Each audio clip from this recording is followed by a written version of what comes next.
நாயகன் வசு சாத்யாமனுக்கெல்லாம் அவனே ஆதியானவன். வீசும் காற்றும் தீயும் அவனே பருவங்கள் செய்கின்றவன்.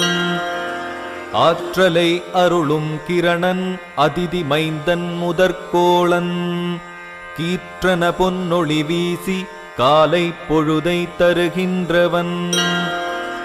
பரியேழும் பரிதியின் ஒளியாய் விரியும் பல செங்கிரணமாய் புற அக இருளை நீக்கும் பறவையாம் ஒளியானவன். குளிரை கருவில் எரியச் செய்து ஒளியாய் விண்ணில் அளிப்பவன். அதிதி மைந்தன் ஒலிக்கும் சங்கு அதிலே விழிப்பளிப்பவன். இருளை மறைக்கும் வானநாதன் மறைமூன்றின் சாதகன். மலை தாண்டி